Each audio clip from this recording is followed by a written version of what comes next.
Hello everyone, welcome to civil staff Himachal. आज के lecture में हम देखेंगे लिविंग प्लैनेट रिपोर्ट ऑफ 2022। ये आपके मेंस के लिए काफी ज्यादा इंपॉर्टेंट हो जाता है। अगर हम एनवायरनमेंट सेक्शन की बात करते हैं तो आपको अपने आंसर को ऑथेंटिकेट करने के लिए कुछ डेटा की जरूरत होती है। अब ये जो डेटा है ये काफी ऑथेंटिक डेटा है, बहुत ही इंपॉर्टेंट रिपोर्ट है। अगर आप अपने प्रीलिम्स की बात करते हैं तो आपसे पूछा जा सकता है कि जो लिविंग प्लैनेट रिपोर्ट है वो कौन पब्लिश करता है। So let's start the session. उससे जाने से पहले आप कुछ हमारे वीकली स्केड्यूल देख सकते हैं, जैसे कि 10:15 आपसे डेली 10 एमसीक्यूज डिस्कस किए जाते हैं। मेंस करंट अफेयर्स आपसे डिस्कस किए जाते हैं 2:15। ऐसे ही डेली करंट अफेयर्स आपसे डिस्कस किए जाते हैं 6:15, जो कि आपके पेपर के लिए काफी ज्यादा इंपॉर्टेंट है। So let's start the session. सबसे पहले देखते हैं ये न्यूज में क्यों था। ये जो लिविंग प्लैनेट रिपोर्ट है इसने ये दर्शाया है कि 69% there has been a 69% decline in the wildlife population of mammals, birds, amphibians, reptiles and fish। अब देखिए यहाँ पर देखने को मिलता है कि a majority of the proportion has been declining। सो अगर हम लास्ट 50 सालों की बात करते हैं, क्यों? क्योंकि यहाँ पर इंडस्ट्रियलाइजेशन और आपको यहाँ पर डेवलपमेंट देखने को मिल रही है, जिसकी वजह से आप देख सकते हैं यहाँ पर 69% डिक्लाइन हुआ है in the wild life population. So it is according to Living Planet report that has been published by Worldwide Fund for Nature। So ये जो रिपोर्ट है ये बाईनियल रिपोर्ट है। बाईनियल का मतलब होता है ये हर 2 साल में रिलीज की जाती है। सबसे पहला क्वेश्चन अराइज होता है ये world wide fund for nature है ही क्या। अगर हम वर्ल्ड वाइड फंड की बात करते हैं, so it is the world's leading conservation organisation and works in more than 100 countries. एक तरह से नॉट फॉर प्रॉफिट ऑर्गेनाइजेशन है, जहां पर आपको बहुत सारी कंट्रीज देखने को मिलेंगी जहां पर ये काम करते हैं। इट वाज एस्टैब्लिश्ड इन 1961, जिनका हेडक्वार्टर कहां पर है, दैट इज ग्लैंड, स्विट्जरलैंड। सबसे इसका मिशन, इसका एम क्या है, that is to conserve nature. अब यहाँ पर हम बात कर रहे हैं कंजर्वेशन ऑफ नेचर की। ये जो प्लैनेट रिपोर्ट है वो यहाँ पर यही दर्शाती है कि due to industrialisation, due to human induced climate change, how we are damaging the biodiversity. अब यहाँ पर जो भी फैक्ट्स होंगे आप अपने आंसर्स में कोट कर सकते हैं कि जो लिविंग प्लैनेट रिपोर्ट ऑफ 2022 है वो ये पर्टिकुलर क्वेश्चन के लिए, फॉर एग्जांपल अगर आपसे मैंग्रोव्स पे क्वेश्चन पूछा जाता है तो आप उसके इंट्रोडक्शन में क्या लिख सकते हैं कि जो recently living planet report publish हुई थी वहां पर मैंग्रोव्स में इतना डिक्लाइन देखने को मिला है, that is due to this reason. तो उसकी वजह से क्या है, आपको बाउंटी पॉइंट्स मिल सकते हैं, राइट। नेक्स्ट अगर बात करते हैं तो ये जो WWF है, it collaborates at every level with people around the world to develop and deliver innovative solutions that protect the communities. यहाँ पर जो कोलैबोरेशन है वो कंट्री में भी होगी, वो नेशंस में भी होगी, और दूसरी बात ये है कि ये बॉटम अप अप्रोच है। बॉटम अप अप्रोच में क्या होता है कि यहाँ पर कोलैबोरेशन आपको पीपल के साथ देखने को मिलेगी, लोकल लेवल पे देखने को मिलेगी, जिसकी वजह से आप अपने नेचर को कंजर्व और भी अच्छे से और भी इफेक्टिवली कर सकते हैं। देन अब क्वेश्चन उठता है कि इसके की फाइंडिंग्स ऑफ द रिपोर्ट जो एक्चुअली में आपके मेंस के लिए एक इंपॉर्टेंट फॉर्डर बनाती है, वो हम एक एक करके पढ़ेंगे। सबसे पहला है that is region wise decline in wild life population. अब देखिए अगर हम वाइल्ड लाइफ पॉपुलेशन की बात करते हैं, बायोडाइवर्सिटी की बात करते हैं, तो वहां पर आपको काफी ज्यादा डिक्लाइन देखने को मिला है। सबसे बड़ा ग्रेटेस्ट डिक्लाइन कहां पर देखने को मिला है, that is in Latin America and Caribbean region. आप देख सकते हैं there has been a highest decline in the wild life population, that is approximately 94% and that is a huge number. 94% decline आपको देखने को मिला है। सबसे ज्यादा कहां, that is Latin America and Caribbean region. अब देखिए अगर हम प्रीलिम्स की बात करते हैं तो प्रीलिम्स में भी क्वेश्चन बन सकता है कि जो रिसेंटली लिविंग प्लैनेट रिपोर्ट थी तो उसमें आपको क्रोनोलॉजी सेट करने को देख सकते हैं कि सबसे ज्यादा वाइल्ड लाइफ पॉपुलेशन डिक्लाइन आपको कहां पर देखने को मिला, that is in Latin America. अगर हम अफ्रीका की बात करते हैं तो दैट इज अप्रोक्सीमेटली 66%, और एशिया पैसिफिक की बात करते हैं तो दैट इज 55%। अब ये डायग्राम आप देख सकते हैं, तो इस डायग्राम से आपको क्लैरिटी हो जाएगी। अगर हम नॉर्थ अमेरिका की बात करते हैं तो वाइल्ड लाइफ पॉपुलेशन डिक्लाइन कितना हुआ है, 20%। सबसे ज्यादा कहां पर देखने को मिला है, दैट इज 94%। अफ्रीका आपको सेकंड नंबर पर देखने को मिलता है, दैट इज 66%, और अगर हम एशिया पैसिफिक की बात करते हैं दैट इज अप्रोक्सीमेटली 55%। यहाँ पर इंडिया स्पेसिफिक डेटा को भी हम देखने की कोशिश करेंगे, बट ओवरऑल ये जो डेटा है ये ग्लोबल बायोडाइवर्सिटी लॉस के बारे में बात करता है। सेकंड आता है that is decline in fresh water species. अगर आप देखते हैं जो फ्रेश वाटर स्पीशीज पॉपुलेशन है that has been reduced by 83% and that is a huge number. अब ये इसके रीजंस क्या है? सबसे पहला रीजन है हैबिटेट लॉस।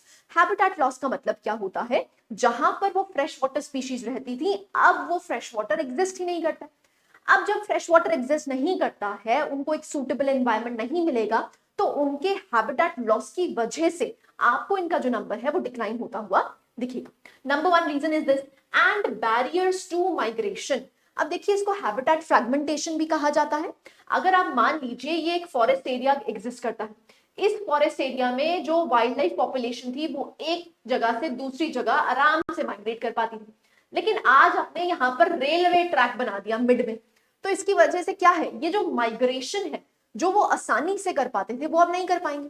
अब इसकी वजह से क्या है, उनके जो फ्रैगमेंट्स, जो उनका हैबिटेट है वो फ्रैगमेंट्स में बढ़ चुका है, तो इसकी वजह से उनको माइग्रेशन में बहुत प्रॉब्लम आएगी and eventually it will lead to what, that is habitat loss and their population will decline.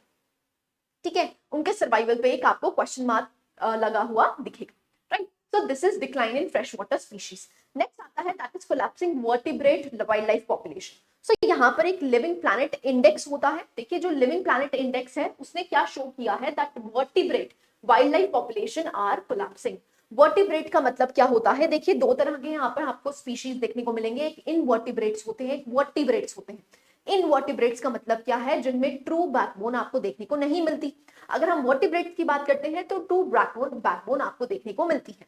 सो यहाँ पर इन्होंने क्या बोला है कि यहाँ पर आपको जो वर्टिब्रेट पॉपुलेशन है, वर्टिब्रेट वाइल्ड लाइफ है, उनकी पॉपुलेशन में एक स्टैगरिंग डिक्लाइन देखने को मिल रहा है, राइट? सो आप देख सकते हैं यहाँ पर जो लिविंग प्लैनेट इंडेक्स है वो एक्चुअली में क्या करता है, approximately 32,000 population of which 5,230 species across the world have been measured। अब उसमें मेजर क्या किया जाता है? देखिए, जो भी आपकी पॉपुलेशंस है उसमें बायोडाइवर्सिटी, वर्ल्ड की जो बायोलॉजिकल डाइवर्सिटी है उस पर बेस किया जाता है, दैट इज एलपी। ठीक है जी, that is collapsing vertebrate wild life population. Next आता है मैंग्रोव डिग्रेडेशन। बहुत ही इंपॉर्टेंट है अगर हम मैंग्रोव डिग्रेडेशन की बात करते हैं। अब क्योंकि देखिए धीरे धीरे करके हम एक्वाकल्चर एग्रीकल्चर पे बहुत ज्यादा फोकस कर रहे हैं, अब यहाँ पर एक्वाकल्चर एग्रीकल्चर की वजह से आपको देखने को मिलेगा जो मैंग्रोव रीजन है, क्योंकि वहां पर ह्यूमन इंटरवेंशन हो चुकी है। अगर ह्यूमन इंटरवेंशन हो चुकी है तो इसका मतलब क्या है, जो मैंग्रोव्स है वो आपको डैमेज होते हुए दिखेंगे। ऐसे ही जब भी हम कोस्टल डेवलपमेंट करते हैं, देखिए अगर हम इंडिया की बात करते हैं तो लॉन्ग कोस्ट लाइन देखने को मिलती है, तो आप देखेंगे ये कोस्टल डेवलपमेंट के लिए बहुत सी पॉलिसीज बनाई जाती हैं। For example mini ports, major ports बनाए जाते हैं, स्पेशल इकोनॉमिक जोन्स बनाए जाते हैं एंड सो ऑन। तो उसकी वजह से क्या है, यहाँ पर आपको डेवलपमेंट देखने को मिलती है, बट उसकी वजह से क्या होता है, क्योंकि यहाँ पर ह्यूमन इंटरवेंशन हो चुकी है तो यहाँ का जो इक्विलिब्रियम है वो डिस्टर्ब होगा। अगर वो डिस्टर्ब होगा तो उसकी वजह से आपको क्या देखने को मिलेगा कि यहाँ पर हैबिटेट लॉस हो रहा है, जिसकी वजह से आपको मैंग्रोव्स में भी एक रिडक्शन देखने को मिलता है। So that is approximately 0.13 per year. सो यहाँ पर बहुत सारे रीजंस हैं, डिग्रेडेड ओवर एक्सप्लॉयटेशन की जाती है, नेचुरल स्ट्रेसर्स हैं जैसे स्टॉर्म्स और coastal erosion and so on. So अगर हम सुंदरबंस की बात करते हैं जो कि सबसे बड़ा डेल्टा बनाता है इन दी वर्ल्ड, सो यहाँ पर आप देखेंगे approximately 137 square kilometres of the Sundarban mangroves have been disturbed since 1985। तो आप देख सकते हैं एक तरफ डेवलपमेंट है, एक तरफ आप क्या देखते हैं, दैट इज एनवायरमेंटल डिग्रेडेशन। सो यहाँ पर हमारी कोशिश क्या होनी चाहिए कि हम दोनों को ही साथ लेके चल पाए। अब उसके लिए क्या करना पड़ेगा, ऑब्वियस सी बात है, यहाँ पर जो ह्यूमन इंड्यूस्ड क्लाइमेट चेंज हो रहा है उसको आपको रिड्यूस करना पड़ेगा।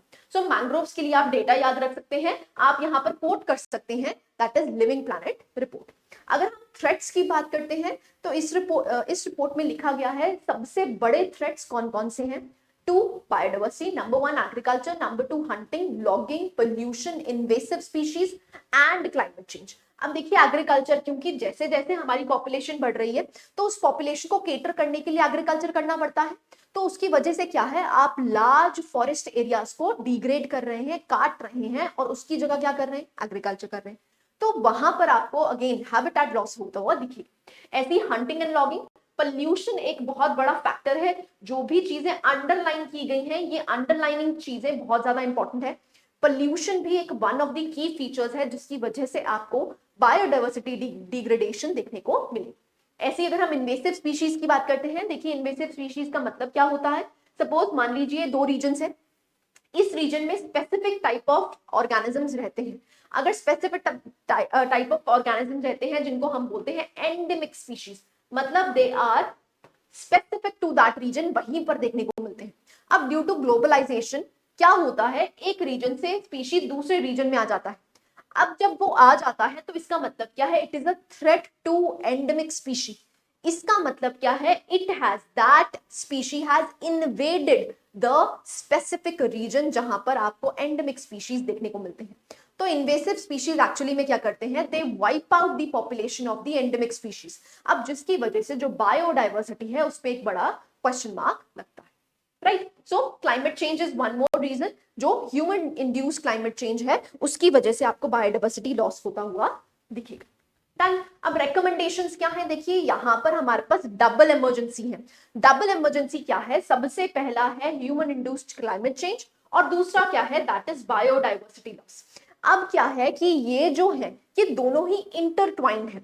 इंटरट्वाइंड का मतलब होता है कि अगर एक चीज चेंज हो रही है तो दूसरी चीज भी चेंज होगी। सो अगर आपको ह्यूमन इंड्यूस्ड क्लाइमेट चेंज देखने को मिलता है तो आपकी बायोडाइवर्सिटी में लॉस होगा ही होगा। तो यहाँ पर हमें एक मैनेजमेंट करनी है जिसकी वजह से हम बायोडाइवर्सिटी का लॉस कम कर सकें। तो उसकी वजह से क्या करना पड़ेगा, जो क्लाइमेट चेंज है उस पर ध्यान देना पड़ेगा, ठीक है। सो इसीलिए यहां पर दिया गया है कि आप दोनों चीजों को साइमल्टेनियसली ले सके। दूसरा क्या है, यहाँ पर नेचर पॉजिटिव फ्यूचर नीड्स है। नेचर पॉजिटिव का मतलब क्या होता है, देखिए हम ऐसा तो नहीं है डेवलपमेंट को रोक दें, राइट, लेकिन हम डेवलपमेंट को क्या कर सकते हैं, सस्टेनेबल डेवलपमेंट बना सकते हैं। मतलब हमारी जो पॉलिसीज है, जो हमारी डेवलपमेंट का तरीका है वो ऐसा हो जो कि एनवायरमेंट को कम से कम डैमेज करे। So it should be transformative, it should be game changing, जिसकी वजह से हम हर स्टेप पे ध्यान दें, चाहे हमारी प्रोडक्शन पे, चाहे कंजम्पशन पे, चाहे हम कैसे उन लॉज को गवर्न करते हैं, उसमें हमारा एनवायरमेंट का जो रोल है वो काफी ज्यादा। थर्ड पॉइंट क्या है, there should be all inclusive collective approach. So यहां पर हम क्या कर सकते हैं कि इंक्लूसिविटी, इंक्लूसिविटी का मतलब क्या है, हर एक इंसान इसमें भागीदारी ले। तो इसका मतलब क्या है, सबसे पहले आपको अवेयरनेस क्रिएट करनी पड़ेगी। Until and unless nook and corner तक अवेयरनेस प्रोग्राम्स नहीं जाएंगे तब तक लोगों को भी ये नहीं पता होगा कि हम बायोडाइवर्सिटी लॉस कर रहे हैं, राइट। सो सबसे पहले अवेयरनेस होनी चाहिए, इंक्लूसिविटी होगी तभी हम इस बायोडाइवर्सिटी को हेल्प कर पाएंगे, right. So these are some of the recommendations of the report. Done. So अगर आपसे कोई भी क्वेश्चन एनवायरमेंट से रिलेटेड आता है तो आप डेटा लिविंग प्लैनेट रिपोर्ट का यूज कर सकते हैं, रिकमेंडेशंस आप लिविंग प्लैनेट रिपोर्ट की यूटिलाइज कर सकते हैं, जिसकी वजह से आपका जो आंसर है वो होलिस्टिक बन जाएगा। I hope you like the lecture. Thank you very much.